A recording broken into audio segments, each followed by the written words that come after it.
Ismaël, c'est un jeune homme à peu près de la quarantaine qui habite vers Barbès, qui souffre un peu de doute capacitaire par rapport à ce qu'il est et d'où il vient, et qui essaye de faire ses preuves et d'inventer son monde imaginaire à l'intérieur du réel. C'est-à-dire que ses songes, un peu comme Nerval, ces songes, à un moment donné, rencontrent le réel. Et ce jeune homme, ce vieil homme, maintenant 40 ans, entre jeune et vieux, cet Ismaël, essaye de faire un film, et un film qui parlerait du retour de Jésus qui viendrait sauver les extraterrestres. Les extraterrestres seraient, en fait, les jeunes gens d'origine étrangers, et ce Jésus viendrait leur permettre de rentrer dans Paris, de faire la fête avec les autres, d'arrêter le monde de la séparation. Et parmi ses amis et ses acteurs, il y a un jeune homme qui s'appelle Lazare, qui fait un spectacle qui se nomme Sombre Rivière, qui aurait volé les textes à Ismaël, qui n'arrive pas à monter son film. Donc Ismaël a écrit 800 pages de son texte et de son film et de son scénario qu'il n'arrive pas à réaliser. Du coup, il y a plein d'empêchements. Il rencontre un dentiste, il rencontre un producteur, il rencontre plein de gens. Et il n'y arrive pas, et il galère à faire ses images. Pendant ce temps-là, Lazare récupère son texte en disant que finalement son texte est mieux pour le théâtre parce que c'est quelqu'un qui écrit de la poésie et qui s'ignore, c'est Ismaël. Et il récupère le texte et il fait ça avec une équipe de théâtre au TNS, tandis que Ismaël, lui, se retrouve à un moment donné, après les attentats, à se jeter qu'il y a eu à Paris au Bataclan, à se jeter dans l'eau du canal et est récupéré par un homme dans la rue, et il est amené à l'hôpital, le même hôpital où a été enfermé Gérard de Nerval, où j'ai été tourné là il y a 4 jours, avec une équipe fantastique d'acteurs, dont un des acteurs qui m'a ramené sur la question de Nerval, qui m'a dit « mais en fait tu veux faire un film sur Jésus » qui s'appelle Thibault Lacroix. Mais il m'a fait « mais Nerval, il a été enfermé à Montmartre avec le docteur Blanche, et il se prenait pour Jésus, il a écrit le Christ aux Oliviers », donc il commence à me balancer tout le poème de Nerval, il connaît par cœur Nerval, c'est un acteur magnifique qui est vraiment...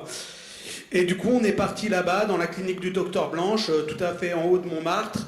Et du coup, le projet se passe entre Montmartre et Bagneux et Strasbourg, parce que cet Ismaël, à un moment donné, en faisant son projet, il regarde un truc qui s'appelle la soupe aux choux. Il se dit, mais ce film est vraiment hyper intéressant, etc. Et il voit des extraterrestres qui arrivent à s'intégrer en bouffant du chou. Les mecs qui donnent du chou, ils se sont intégrés. Ils réfléchissent, ils se disent putain, mais toute la semoule qu'on a versée depuis des années, ça n'a pas aidé vraiment à l'intégration. Et il se dit qu'il crée un docteur qui va faire de l'intégration de masse en mettant des petits-enfants dans des choux. Et ce docteur, c'est le docteur Alain Melon, pour ne pas être Alain Delon. Donc c'est le médecin Alain Melon qui fait des expérimentations. Du coup, il y a des énormes bonhommes qui arrivent, qui sont des espèces de boules qu'on a à l'intérieur du cerveau, toutes roses, qui n'arrêtent pas de bouffer tout le temps, qui bouffent plein de hamburgers. Il fait plein de trafic sur les corps humains pour les transformer, pour les modifier, pour arriver à ses fins. Cet Alain Melon... a lui-même subi des sévices quand il était un peu comme Batman. Ses 2 parents ont été tués par Tony le gangster, qui est un nain, qui tient une boîte... mais il n'y aura pas le nain, on l'a filmé, mais il ne sera pas là. Donc, qui est un nain, et qui tient une boîte à striptease qui s'appelle le bar du cerf.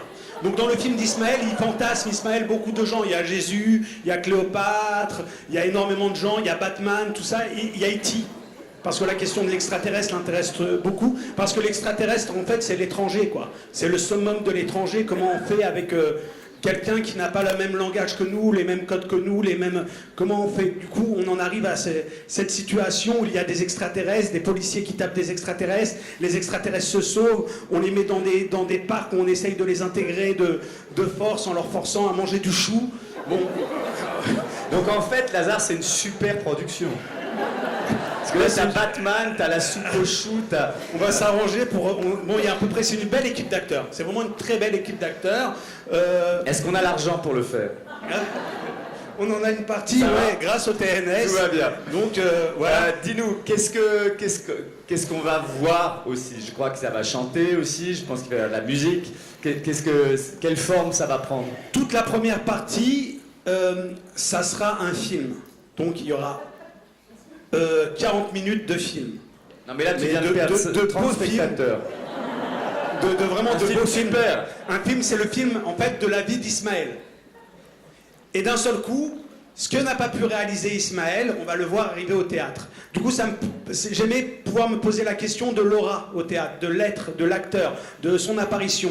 Et j'avais envie de justement travailler entre ces deux supports, l'image pour tout ce qui est de l'ordre de la transformation, de la mutation, du remplacement d'un être par un autre être. Avec l'image, on peut s'amuser complètement à changer le temps encore d'une autre manière. Et j'avais envie aussi de fantasmer. Il y a un rapport de fantasme chez moi très fort. Ismaël, c'est aussi quelqu'un qui fantasme beaucoup.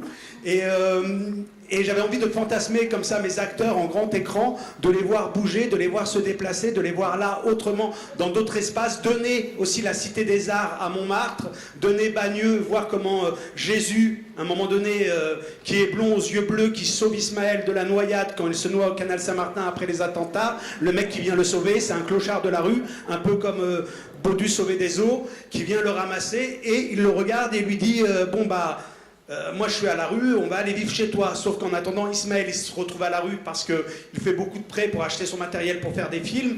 Et ils se retrouvent tous les deux à la rue, Jésus et Ismaël, le faux Jésus qui connaît plein de poèmes parce que c'est un ancien acteur qui a pété complètement un câble. Et ils vont tous les deux à Bagneux, là où il y a le cimetière, où il y a un cimetière...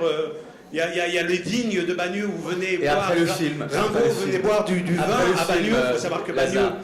Après le film, qu'est-ce qui se passe ? Ils viennent voir la mère d'Ismaël et Jésus doit s'intégrer dans la cité. Et là, c'est pas évident qu'il s'intègre lui, blond aux yeux bleus. Il arrive devant ma mère, donc la mère d'Ismaël qui est jouée par ma mère. Il arrive devant ma mère et il demande du vin. Et du coup, il y a une confrontation entre une femme voilée et un mec aux yeux bleus qui dit « J'ai été opéré, vous comprenez bien, le docteur Alain Melon, madame, ma mère ne comprend pas tout. » Et la rencontre, elle est vraiment du troisième type. Et ça m'intéressait de vous donner une... Et il y a de la musique. Il y a de la musique. Il y a de la musique aussi. Mais voilà, il y a toute ton équipe, il y a toute ton équipe qui est géniale, qui était sur Sombre-Rivière déjà. Voilà, il y a une grande partie de mon équipe. Il y a Julien Villa qui jouait Lazare, qui est un acteur aussi extraordinaire. Philippe Smith que vous avez pu voir aussi dans Neige, qui est aussi un acteur mais merveilleux, qui là joue le docteur Alain Melon. Et le début du projet en fait, c'est que moi je me suis retrouvé avec ces acteurs avec mon 5D à l'époque. Et on faisait une soirée, et puis on s'est dit, allez, on va filmer, on va s'amuser. Et je lui dis, toi, tu fais Jésus, toi. Et en fait, c'est parti comme ça au début, à se décliner de cette manière-là. Merci, Lazare. De rien. Ah oui, c'est déjà fini.